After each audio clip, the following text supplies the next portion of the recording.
Good morning kids. तो आज हम हिंदी ग्रामर का चैप्टर 4 जिसका नाम क्या था, पर्यायवाची शब्द। क्या था? पर्यायवाची शब्द। उसके क्वेश्चन आंसर लर्न करेंगे और जो एक्सरसाइजेस हैं उनको समझेंगे। समझ आया? तो हम चैप्टर 4 के क्वेश्चन आंसर्स को लर्न करेंगे और जो उसकी एक्सरसाइजेस हैं उनको समझेंगे।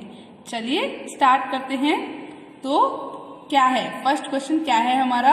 निम्नलिखित प्रश्नों के उत्तर लिखिए। जो प्रश्न दिए हुए हैं आपको उनके क्या लिखने हैं? उत्तर लिखने हैं। चलिए, तो जो हमारा पहला प्रश्न है वो क्या है? क्या प्रत्येक शब्द का कोई ना कोई अर्थ होता है? मतलब अगर कोई शब्द होता है तो उसका कोई ना कोई मतलब होता है या नहीं होता है? क्या प्रत्येक शब्द का? तो फर्स्ट क्वेश्चन आपसे क्या पूछ रहा है? क्या प्रत्येक शब्द का कोई ना कोई अर्थ होता है? मतलब अगर आप कोई शब्द है तो उसका कोई ना कोई अर्थ होगा ना। तो प्रत्येक शब्द का कोई ना कोई अर्थ होता है। तो हम आंसर कैसे लिखेंगे? हाँ, प्रत्येक शब्द का कोई ना कोई अर्थ होता है। प्रत्येक शब्द का कोई ना कोई अर्थ होता है। जैसे एक शब्द है सूर्य, सूरज। क्या है शब्द? सूरज। और उसका अर्थ क्या होता है बच्चों? सूर्य। जैसे हमने एक शब्द लिया सूरज, इसका अर्थ क्या हो गया? सूर्य। समझ आया? तो हर एक क्वेश्चन के बाद एग्जाम्पल देते हैं तो वो क्वेश्चन और भी अच्छा लगने लगता है। तो एक बार फिर से पढ़िए क्वेश्चन। क्या प्रत्येक शब्द का कोई ना कोई अर्थ होता है? हाँ, प्रत्येक शब्द का कोई ना कोई अर्थ होता है। जैसे सूरज, सूर्य। चलिए, उसके बाद अगला क्वेश्चन है हमारा। तो सेकंड नंबर का क्वेश्चन है हमारा, क्या एक ही अर्थ प्रकट करने वाले कई शब्द हो सकते हैं? क्या एक ही अर्थ प्रकट करने वाले कई शब्द हो सकते हैं? उदाहरण देकर अपनी बात समझाइए। मतलब एक एग्जाम्पल के साथ अपनी बात को समझाइए। तो जैसे देखिए, हाँ, एक ही अर्थ प्रकट करने वाले कई शब्द हो सकते हैं। एक ही अर्थ प्रकट करने वाले कई शब्द हो सकते हैं। जैसे आंख। आंख के अगर हम आंख को अलग अलग अर्थ से बोलें तो कैसे बोल सकते हैं? नेत्र भी हम आंख को बोलते हैं, नयन भी हम आंख को ही बोलते हैं, लोचन भी हम किसको बोलते हैं? आंख को बोलते हैं, चक्षु भी हम किसको बोलते हैं? आंख को बोलते हैं। तो एक ही शब्द है ना, और इसको प्रकट करने के लिए कितने सारे अर्थ हैं हमारे पास? 4 तो मैंने आपके पास लिखे ही हैं, तो और भी निकल सकते हैं। तो आपको समझ आया? हाँ, एक ही अर्थ को प्रकट करने वाले कई शब्द हो सकते हैं। जैसे, तो बच्चों हमने एग्जाम्पल में क्या लिखा है? आंख। तो नेत्र, नयन, लोचन, चक्षु ये शब्द हैं, तो एक ही अर्थ को प्रकट कर रहे हैं, वो है आंख। समझ आया? चलिए, तो अब हम अपना अगला क्वेश्चन देखते हैं। क्या है? पर्यायवाची शब्द किसे कहते हैं? तो अगला क्वेश्चन क्या है हमारा कि पर्यायवाची शब्द किसे कहते हैं? बताइए किसको कहते हैं पर्यायवाची शब्द? समान अर्थ प्रकट करने वाले शब्द पर्यायवाची शब्द कहलाते हैं। जो शब्द समान अर्थ प्रकट करते हैं उन्हें हम क्या कहते हैं बच्चों? पर्यायवाची शब्द कहते हैं। चलिए, तो समान अर्थ प्रकट करने वाले शब्द पर्यायवाची शब्द कहलाते हैं। जैसे माता, जननी, अम्बा, माँ। तो जो समान अर्थ प्रकट करने वाले शब्द होते हैं उन्हें हम क्या कहते हैं? पर्यायवाची शब्द कहते हैं। तो पूरा एक बार क्वेश्चन पढ़ते हैं। पर्यायवाची शब्द किसे कहते हैं? समान अर्थ प्रकट करने वाले शब्दों को पर्यायवाची शब्द कहलाते हैं। समान अर्थ प्रकट करने वाले शब्द पर्यायवाची शब्द कहलाते हैं। जैसे माता, जननी, माँ, अम्बा। चलिए, उसके बाद अगला क्वेश्चन है हमारा, अगली एक्सरसाइज है हमारी। तो अगली एक्सरसाइज है हमारी, निम्नलिखित शब्दों के 4 पर्यायवाची शब्द लिखिए। तो क्या करना है हमको? जो यहाँ शब्द दिए हैं हमको उनके 4 पर्यायवाची शब्द लिखने हैं। जैसे फर्स्ट क्या है? अमृत। तो अमृत के पर्यायवाची शब्द क्या होते हैं? सुधा, पीयूष, अमीय, सोमरस। एक बार फिर से बोलिए, सुधा, पीयूष, अमीय, सोमरस। चलिए उसके बाद अगला शब्द क्या है? उन्नति। क्या है बच्चों? उन्नति। और उन्नति के हमने पर्यायवाची शब्द क्या क्या लिखे हैं? उत्थान, उत्कर्ष, प्रगति, उदय। क्या क्या लिखे हैं? उत्थान, उत्कर्ष, प्रगति, उदय। उसके बाद जो हमारा अगला शब्द है वो क्या है? कपड़ा। क्या है बच्चों? कपड़ा। तो कपड़ा के पर्यायवाची शब्द क्या होते हैं? वस्त्र, चीर, वसन, पट। एक बार फिर से बोलिए, कपड़ा के 4 पर्यायवाची शब्द वस्त्र, चीर, वसन, पट। समझ आया? चलिए उसके बाद अगला शब्द है हमारा पहाड़। क्या है बच्चों? पहाड़। तो पहाड़ के 4 पर्यायवाची शब्द कौन से होंगे? शैल, पर्वत, अचल, गिरी। एक बार फिर से बोलिए, शैल, पर्वत, अचल, गिरी।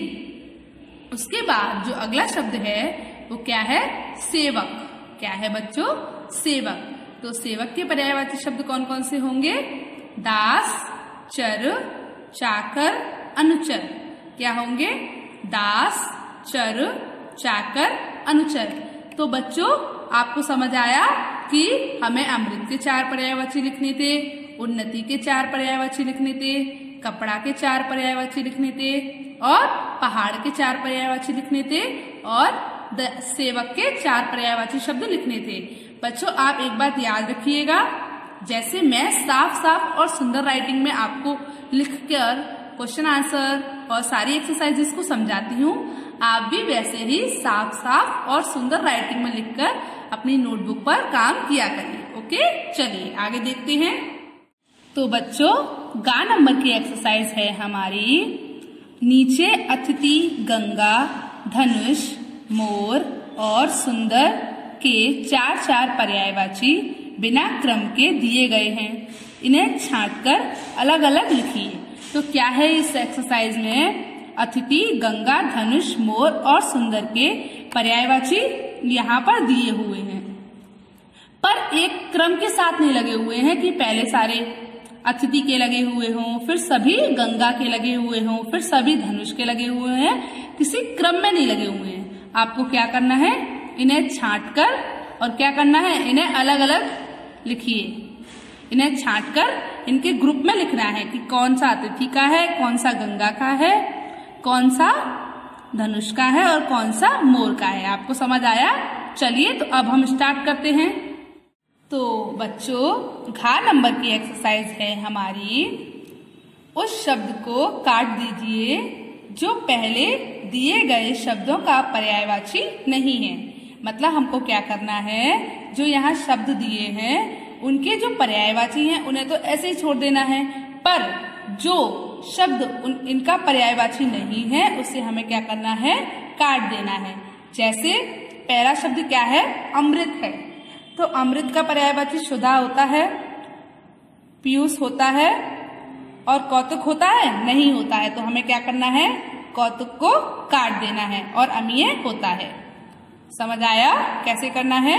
जैसे अमृत का पर्यायवाची शब्द सुधा होता है, पीयूष होता है, अमीय होता है। क्या नहीं होता है? कौतुक। तो हमने क्या किया? कौतुक को काट दिया। उसके बाद अगला क्या है हमारा? इच्छा। इच्छा, तो इच्छा का पर्यायवाची अभिलाषा होता है, मत्सर होता है? नहीं होता है। तो हम मत्सर को काट देंगे। कामना भी होता है और आकांक्षा भी होता है।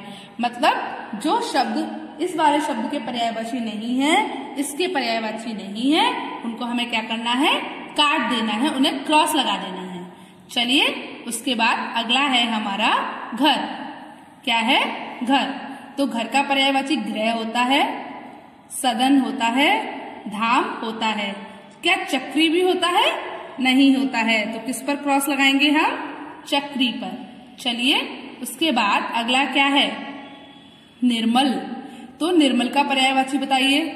स्वच्छ होता है, शुद्ध होता है, अवनीश होता है या पावन होता है? तो निर्मल का पर्यायवाची बताइए। स्वच्छ होता है, शुद्ध होता है, और अवनीश होता है, नहीं होता है। तो क्या हो गया, अवनीश रॉन्ग है और पावन होता है। तो निर्मल के 3 पर्यायवाची हो गए इसमें, स्वच्छ, शुद्ध, पावन और अवनीश। अवनीश इसका पर्यायवाची शब्द नहीं होता, तो हमने क्या किया, काट दिया। उसके बाद अगला है वन। तो वन का पर्यायवाची बताइए क्या क्या होता है। वन का पर्यायवाची, तो बच्चों वन का पर्यायवाची बताइए। कांतार होता है, हाँ होता है। अरण्य होता है, हाँ होता है। विपिन होता है, हाँ होता है। क्या नहीं होता है, कुंज नहीं होता है। समझ आया आपको। तो ये एक्सरसाइज आपको कैसे करनी है, ऐसे करनी है। चलिए उसके बाद, तो बच्चों पहला शब्द क्या है बताइए, चाप। चाप बताइए किसका पर्यायवाची होता है, बताइए मुझे। चाप किसका पर्यायवाची होता है, अतिथि का, गंगा का, धनुष का, मोर का या सुंदर का, बताइए। तो जो चाप होता है वो धनुष का पर्यायवाची होता है। किसका होता है, धनुष का। उसके बाद सेकंड नंबर पर क्या लिखा हुआ है, सिखी। क्या लिखा हुआ है, सिखी। सिखी बताइए किसका पर्यायवाची होता है, अतिथि का, गंगा का, धनुष का, मोर का, सुंदर का, बताइए। मोर का। किसका पर्यायवाची होता है सिखी, मोर का।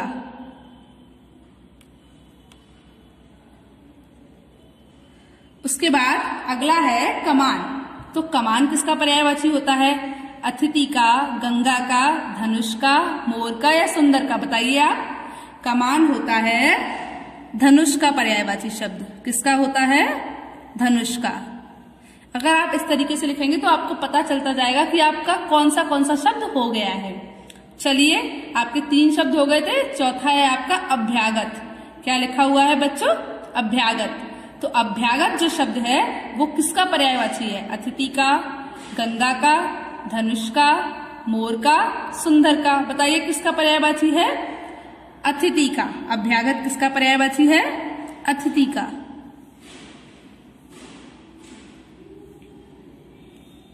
उसके बाद अगला जो शब्द है हमारा वो क्या है, जानवी। तो जानवी किसका पर्यायवाची शब्द है, अतिथि का, गंगा का, धनुष का, मोर का या सुंदर का, बताइए। जानवी गंगा का पर्यायवाची शब्द है। किसका है बच्चों, गंगा का। जाह्नवी किसका पर्यायवाची शब्द है, गंगा का। उसके बाद अगला क्या है, ललित। ललित किसका पर्यायवाची शब्द है, अतिथि का, गंगा का, धनुष का, मोर का या फिर सुंदर का, बताइए। सुंदर का। किसका पर्यायवाची शब्द है, अतिथि, वो ललित, सुंदर का। चलिए उसके बाद अगला शब्द क्या है, मेहमान। इसको तो आप अच्छे से समझ गए होंगे। तो मेहमान बताइए किसका पर्यायवाची शब्द है, अतिथि का। किसका है, अतिथि का।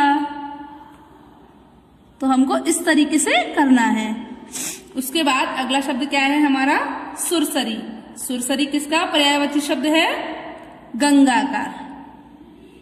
किसका है बच्चों, गंगा का।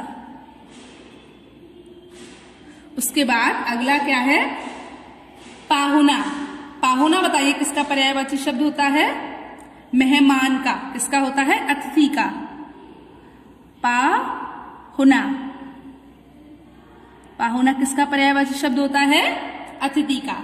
उसके बाद अगला क्या है, कौदंड। कौदंड बताइए किसका पर्यायवाची शब्द होता है। तो अगला शब्द है कौदंड। क्या है, कौदंड। कौदंड किसका होता है, धनुष का होता है। किसका होता है कौदंड, धनुष का होता है। उसके बाद बच्चों अगला शब्द क्या है, केकी। बताइए केकी किसका पर्यायवाची शब्द होता है, केकी किसका पर्यायवाची शब्द होता है, मोर का। केकी किसका पर्यायवाची शब्द होता है, मोर का। उसके बाद अगला क्या है, मंजुल। क्या है बच्चों, मंजुल। तो मंजुल इन सब में से किसका पर्यायवाची होता है, सुंदर का। किसका पर्यायवाची होता है, सुंदर का। मंजुल किसका पर्यायवाची है, सुंदर का। उसके बाद अगला शब्द है मंदाकिनी। क्या है, मंदाकिनी। तो मंदाकिनी शब्द किसका पर्यायवाची है, बताइए। मंदाकिनी शब्द किसका पर्यायवाची है, बताइए जल्दी। गंगा का। किसका पर्यायवाची है? गंगा का। चलिए, उसके बाद अगला शब्द क्या है? आगंतुक। क्या है? आगंतुक। आगंतुक इनमें से किसका पर्यायवाची है? अतिथि का है, गंगा का है, धनुष का है, मोर का है या फिर सुंदर का है? बताइए किसका पर्यायवाची है? बताइए जल्दी। आगंतुक अतिथि का पर्यायवाची है। किसका है? अतिथि का। आगंतुक। क्या है बच्चों? आगंतुक। उसके बाद अगला शब्द क्या है? भागीरथी। क्या है? भागीरथी। भागीरथी किसका पर्यायवाची है बच्चों? बताइए। गंगा का। किसका है? गंगा का। उसके बाद अगला शब्द क्या है? धनु। धनु बताइए किसका पर्यायवाची शब्द है? जल्दी बताइए। धनु किसका पर्यायवाची शब्द है? धनुष का। किसका पर्यायवाची शब्द है धनु? धनुष का। उसके बाद अगला शब्द क्या है बच्चों? मनोहर। क्या है? मनोहर। मनोहर किसका पर्यायवाची शब्द है बच्चों? सुंदर का।